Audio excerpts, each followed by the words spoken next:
Well, hey now, I just wanted to do a kind of a quick video on some stuff I was watching on YouTube about being a content creator and some of the legal issues with it. And I don't totally understand all of the legalities of pretty much most things, because we are quite the litigious group of people here in America, and we sue everybody for anything, even if you're the President of the United States.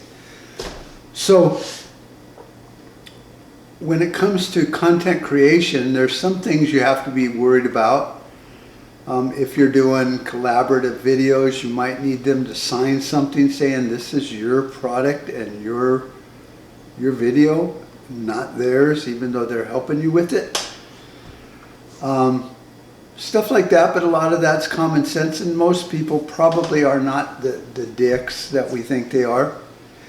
But for safety's sakes, I would probably recommend that. I'm not a big fan on legal documents most of the time. In fact, the more you have, the more trouble you probably can get into. Handshake agreements are best, but I'm not a lawyer. This video is not legal advice. It's basically like commentary. And these are some of the practices I've done in business over the, I don't know, close to 50 years of being self-employed. So here's my take on it. This shirt was, I don't know if you can read it really well. Let's just see. Yes, Border Patrol to protect and serve time. Now these were done by Glenn Beck back when he was on Fox News, I think. And the two Border Patrol officers were put in prison under the Bush administration because what they had done was assumed that a person on America's side of the border was an illegal and was a drug dealer. So while he fled, they shot at him, and he actually got shot in the butt, which was kind of funny. Probably not for him, but. And so because they assumed he was illegal and a drug dealer, instead of expecting him to be allegedly illegal and a drug dealer, they shot him and they went to prison. Now in the court case, it was shown that he was illegal and he was a drug dealer. But that didn't matter. Their actions were because they had profiled him as an illegal. They shot at him assuming he was illegal, and they denied him due process. So you never know how things are going to shake out. And therefore, when you're doing videos, try to keep it to your opinion, just the same as if it's medical, unless you're a doctor, or about nutrition, unless you're a nutritionist. And if you're doing videos on battery reviews, there's one guy being sued right now by a company because they didn't like his review, and maybe he said some things that were libelous. So I would say keep it real, and pretend you're talking about someone in your family. If you don't like the video, then say I wasn't pleased with it. You know, if you don't like the tool, say I wasn't pleased with it. It acted this way to me. This is my opinion. I'm one person out of the millions of users of this product. You can still give an honest review by showing the product in action and the way it feels and the way it acts under pressure and all of that, without, I guess, being libelous and saying things about a product that are not true or that you can't back up. So if you think it's weak and in comparison to other tools you have seems to be weaker, then use words like seems to be, in my opinion, what I found. And that's whether you're doing videos on nutrition or tools or batteries. A lot of the legal advice will tell YouTube creators to get an LLC. And that might be fine if you're a big enough YouTube, influencer to where you're making, $100,000 a video or something crazy like that. But once you become an LLC, you are a corporation. And yeah, the purpose of a corporation helps protect you and separate you from your assets, like your home, your car, your equipment, all of that, because that belongs to a corporation. The bad thing about a corporation is you can't represent yourself in court as, an LLC. It's a corporation and must use a corporate attorney. So you lose the ability of your sole proprietor to defend yourself. I think doing an LLC, if you're a big fish, then sure, you could do that. It's going to cost you money. You're going to need an accountant and a tax attorney to make it in a way to where you're actually saving money on taxes and all that. But most corporations pay a double tax. So what that means is the corporation gets taxed as an entity, Bob's video channel, and then you, as Bob, pay yourself through the corporation, so then you get taxed also on that income. So there's a lot more to it than just going, oh, I should be incorporated and get an LLC. Because if you are to get sued or get your ass in a sling, basically, you can't go to court and say, well, I am Bob of Bob's Videos, LLC, and I want to defend myself in court. You can't do that. And every time you call a tax attorney, well, just look it up. Look up corporate attorneys, tax attorneys, LLC attorneys, and see what they charge. It's not free, and it's never pro bono. So that's food for thought. You can protect yourself quite well from liability if you do certain things. If you're married, then everything's in you and your wife's name. But you can set up a trust and an estate for retirement and all that, to where if you get sued, the house that you technically own is actually owned by a trust, and you're basically a caretaker. So you can do a lot of things, and I would recommend looking into it quite a bit. What I used to do was quite simple for me to do. I had a very nice Jeep. It was, paid off and paid for and fixed up and looked really nice. And I was in an argument with the company, which we all know, with 3 initials, called the IRS. And so I didn't know if I had done anything wrong or not, because you never know until you end up getting audited and all that. And sometimes it can be quite simple. But what they'll do with you is normally seize all your assets or put liens on all your assets and then go, okay, come tell us why we're wrong, which is the presumption of innocence is kind of out the window in a lot of things dealing with the government. And so I took my Jeep and I signed it over and registered it in my son's name. And he didn't have the keys to it because, well, he wasn't old enough to drive. But if they wanted to seize my Jeep and pay off the lien to get it away from my son, it would have cost more than the Jeep was worth. And that may seem evasive, but it's not. It's called avoidance. And it was just self-defense.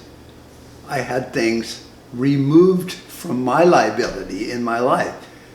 So if you're not married, you can do that. If you trust the people you're signing things over to, and that's why a trust is good, because it's not a living entity that might fuck you over because you're an asshole and didn't buy it a Valentine's card. So the same as an LLC, It's just a different form of a legal document. There's far less mumbo jumbo to it. So anyway, if you're a content creator, these are things you need to think about. I've been self-employed since I was 17, 18 years old, still in high school. And it's not that you're walking on eggshells. You're just not being an asshole. If you're dealing with customers and they have a question, give them an honest answer. Work with them. There's only one time I had to go to small claims court, and that had to do with something totally out of my control. I did nothing about it. I just had to defend my property that was in a trust for my mother in small claims court because somebody had taken something and then sold it, and it belonged to the trust. So anyway, there's protection in trust, there's a protection in estate planning, there's protection in having things in other people's names. And if you're a YouTube creator and you're making a ton of money, then yes, by all means, you should start talking to tax attorneys and accountants and enrolled agents and the IRS and business people and all that, because you've moved to a level from DIY and just Bob's videos to now you have employees and all that. That's a whole different thing. But when you're just looking at YouTube creation and you got monetized and you're making maybe $500-600 off a video that goes good and stuff, well, that's not enough money to go out and incorporate and trademark and do all that stuff. Just watch your P's and Q's. I don't know what that means. I've never really looked that up. Pints and quarts, I think, something like that. So, I guess to wrap it up, I would say just always be polite. If you're making a video or review video, I review products I like. They're not provided to me and I'm not getting paid to do the video, but I like them and that's why I'm talking about it. It's like, hey, I found this great deal on this new line of tools that has a better warranty, has a better price point and everything. And the warranty is like in the store replacement, not 3 years by trying to call somebody that might take up the whole 3 years just to get them to fix it. You can go right into the store and get it fine, kind of like Craftsman used to be and stuff.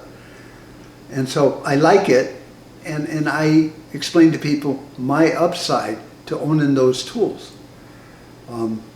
So I'm not reviewing a tool that I'm going to look at and go, oh, what a piece of crap. I don't want to do that. I don't want to spend time researching and talking to people on YouTube about what a piece of crap this thing is. It's like, do your due diligence, read some reports, Consumer Report, all of that. Talk to people that own that tool and they go, oh, don't waste your money on it, and then make your decision. But YouTube is not Consumer Report. It's just people's opinions about what they found out about something. If you're talking about nutrition, I've studied nutrition from a biochemist point of view for years. And when people go, well, what did you do to stop your inflammation? I say, what I did was this. I found that it worked really well for me. Here's the reason why they say it does that. You're on your own. You can figure it out if you want. Stop doing this or start doing that for a week or two and see if it works for you. If it doesn't, okay, now you know. So that's it on the legal system. Like I say, I've been self-employed all my life. Me and my wife have a very successful business right now. And we're sole proprietors, and just remember that lawyers are sharks and they don't like swimming in shallow water most of the time. So if you don't have a lot that they can just Google and find out that you have $1 million or $100 million liability insurance policy, they're going to sue you because you were chewing gum on a Friday on your video and it offended somebody that didn't have teeth and couldn't chew gum. And they're going to go after you and they're going to make a ton of money just off of your liability insurance, even though they don't win. Your insurance is still paying their bills. So try to keep it in this neat little ball that you can control and understand when it comes to legal issues, liability issues, insurance issues, asset management and all that. And this isn't just about YouTube, it's also about just estate planning and all of that. But if you have an estate or you're making good money with YouTube, then that is now incorporated into the liability factor that you live with and the content you create. And so you definitely want to protect it. The same as you want to protect your car, you buy insurance. You don't go out and get incorporated and start a leasing company. You just get insurance. Take care of yourself. Hope you enjoyed this and hope it helped you out. There's a lot of videos on the legality of YouTube and content creation. Look into it, but make up your own mind. Be cautious, be cheap. Don't go out and go crazy.